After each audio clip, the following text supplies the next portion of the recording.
elaborate more about thinking? Thank you. The extent to which there is thinking about what is heard depends very much on the individual. Is there word in this room? From one question to another question with careful considering in order to understand what is talked about. We think that we understand the truth, but in truth it's so very subtle. No matter how much we talk about it, it needs more and more careful considering to get closer and closer to understand the word that we have heard quite a long time and so many times, just right then. But what about, is there word in this room?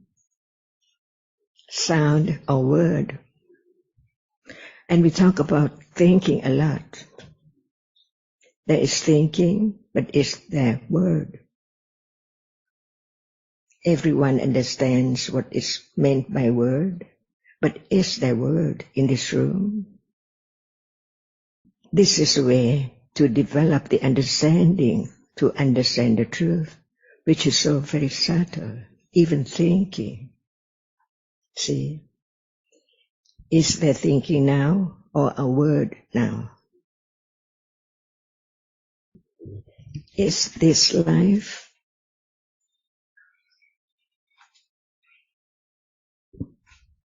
Yes. Why think a lot? See, in order to understand the truth of life, which hasn't been understood at all before, as there's no one and no thing, what is there now is real as it is, but it does not appear as it is yet, because no understanding of the truth of it. That's why we learn about what is there now, to begin to understand life each moment.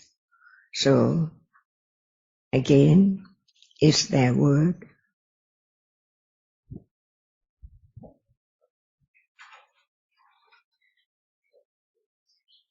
No, Ajahn.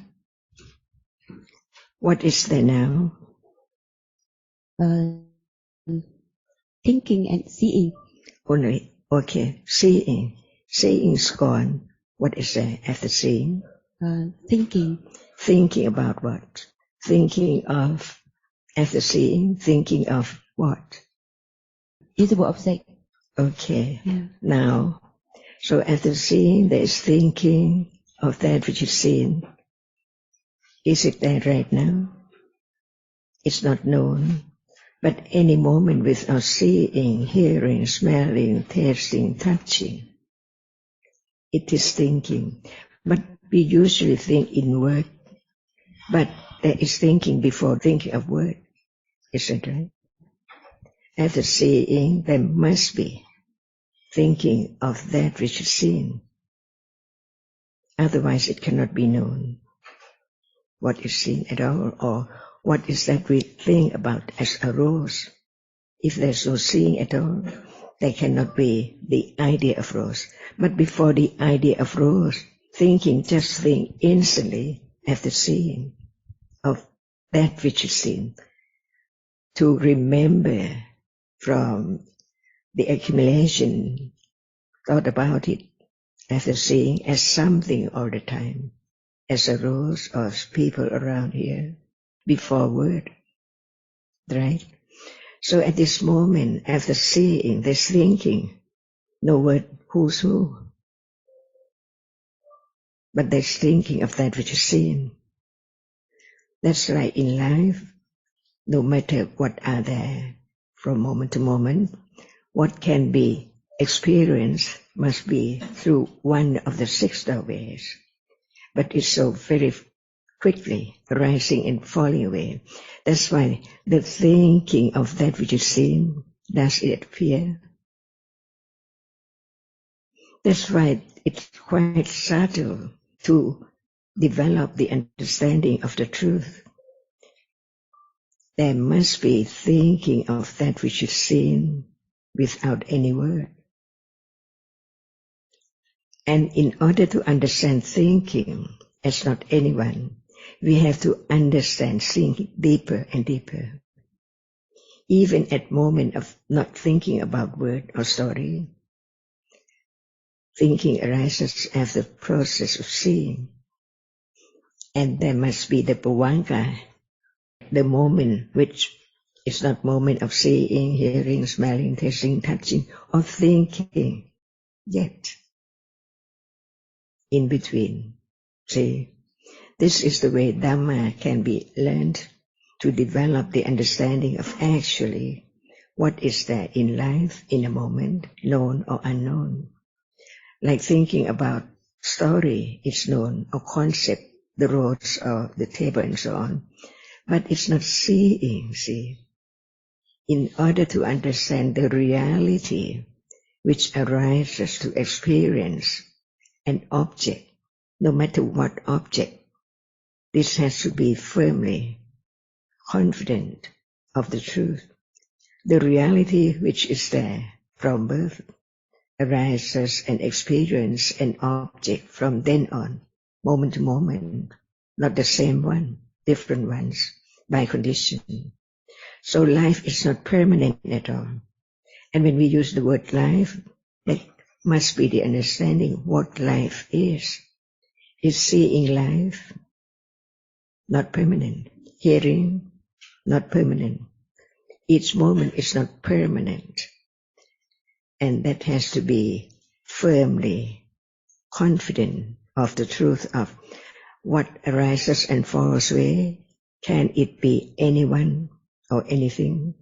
Because whatever arises falls away instantly, never to arise again in samsara. And this is the intellectual understanding of the first truth, of the Four Noble Truths.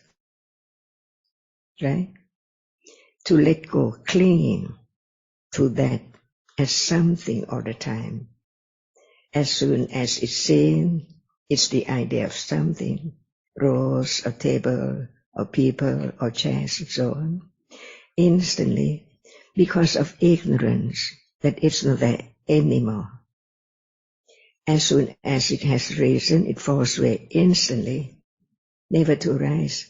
So we're usually thinking about that which is not there and take it for permanent, no matter it is a rose or a pen or whatever, so permanent. It's there in my room or in my pocket or somewhere. In truth, it's just sanya, the memory of that which is seen as something. See, just one process, one moment of seeing. Many, many moments make up the idea of something to be remembered as it's so permanent, it's still there. Where's your clothes? None at all, or it's there in the room. See, and this is life. Life of ignorance and attachment. That's why the enlightenment of the Buddha realized the truth, the ultimate truth. Nobody can change now. So now, no one, only that which arises and falls away each moment. Is that true? The first noble truth has to be so very, very firm established. Otherwise, I all the time in a day, I am asking, I'm talking, I'm drinking, I'm seeing, see, in truth. How long will it take to let go the idea of something out of that which just appears and disappears instantly all the time? And this is the noble truth that can be realized, but not at the beginning of just hearing about it. Because from life to life, years and years ago, each moment followed seeing, ignorance. Now, right? So how much ignorance and attachment? So there is only wishes, how can I and how can I experience? Impossible. Because ignorance is there now, no understanding of seeing. Ignorant is now no understanding what appears.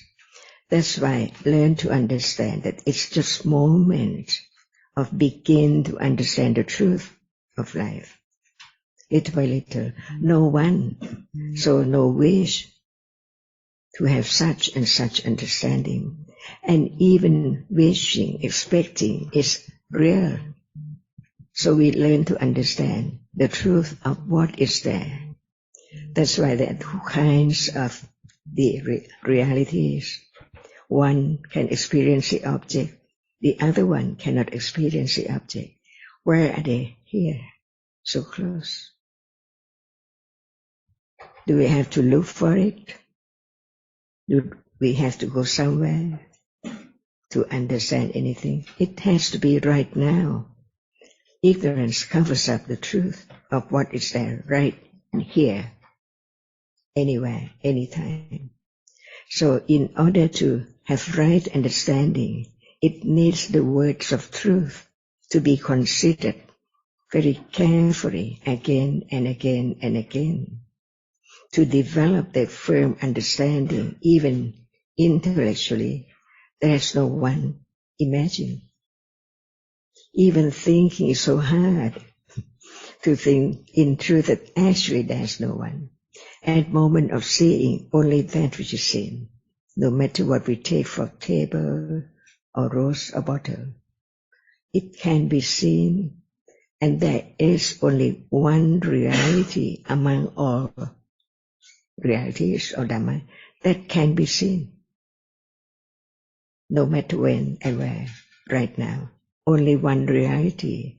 And when we use the word one reality, it cannot be anyone. Only a reality which can be seen. And we use the word visible object. So visible object is visible object. The word that Buddha taught from his enlightenment, out of his understanding, cannot be changed because it's the truth. Even the Buddha himself respects the truth. So we now, what's wrong and what's right? What would be object of respect? The truth or the lie? That's why begin to understand that whatever is taught by the Buddha, each word shouldn't be forgotten. In a day, is at any moment of Dhamma, hardness, seeing, thinking, liking, all are Dhammas. That's why when it's not very well established, firmer and firmer, there can never be the idea, even the idea, the thinking about the truth. It's just a reality, hardness there. So the moment of enlightenment, the truth cannot be changed. What appears now cannot be changed, but the right understanding begins to be firmer by understanding just one reality, because there cannot be the understanding when there are two or four together. Only one. And it's not the reality which is the chief of experiencing what is there from birth. That's we use the word citta or vijnana depending on the meaning and the aspects. So even the moment of begin to attend to the characteristic of just one reality right now, only one, in order to understand the truth.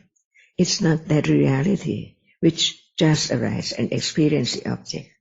That's why the citta, the reality which arises to experience the object, cannot be changed no matter at any time, with understanding, without understanding, with attachment, or with aversion.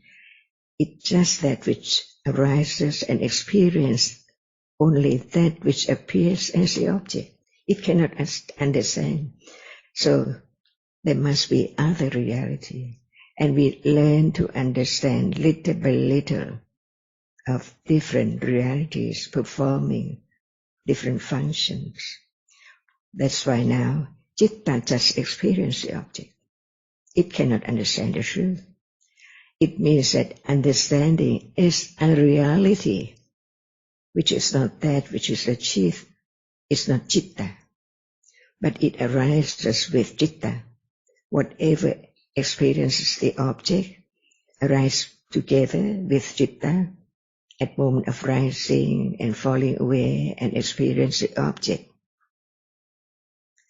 It's not Citta, but it can experience the same object at the moment when it arises with Citta, Cetasikas. That's why now we learn to understand not the word Cetasika, but the realities which are Cetasika. So now, attachment is real. What is it? Begin to understand when it's there too, not just the word. Because it's real, but it's not that which experiences the object. But it experiences the same object because they arise together with Citta, fall away together, experience the same object for sure. There are so many different Cetasikas, right? No one. This is the development of understanding the truth of no one and no thing at all. Only each reality, which is conditioned to arise to be different ones. So now, what is there now? See, no doubt about Citta and Cetasikas, right? And that which cannot experience anything at all, hardness, sound, is different from the reality which experiences the object. That's why another word for it is Rupa Dhamma.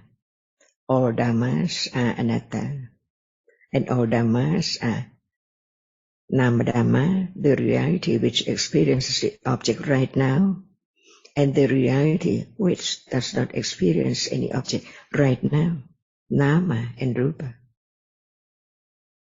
Each moment in this realm of Rupa and Nama. No one there at all.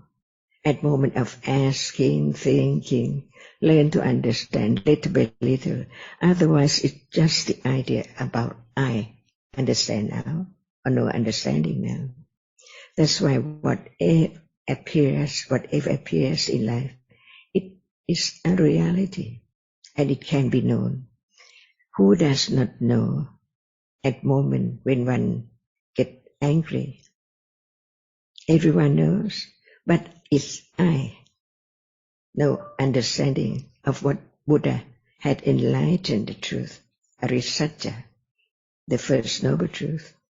Whatever is there now arises and falls away instantly, so quickly. That's why the succession of the moment of seeing from moment to moment does not appear.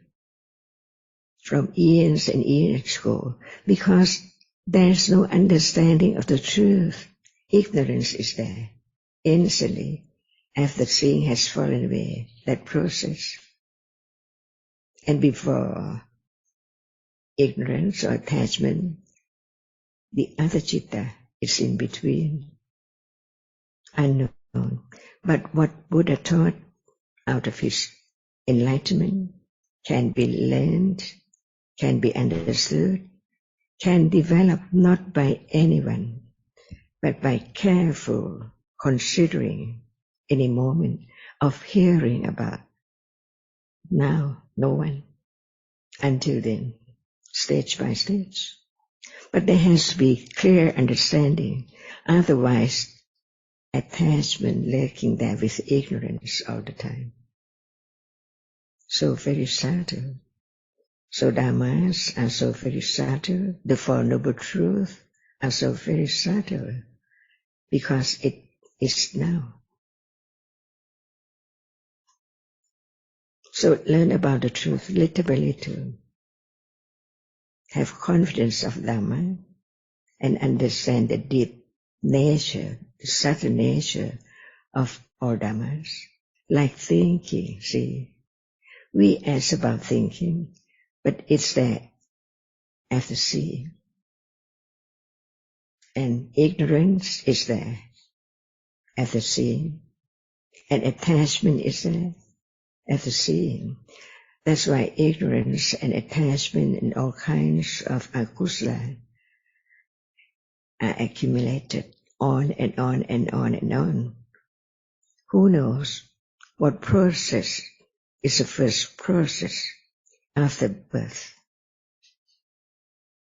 The process of ignorance and attachment instantly through mind door, because at moment of birth there's no seeing, no eye, no ears yet, but thinking is there, ready to rush out or ooze to the idea or the accumulation of at that moment.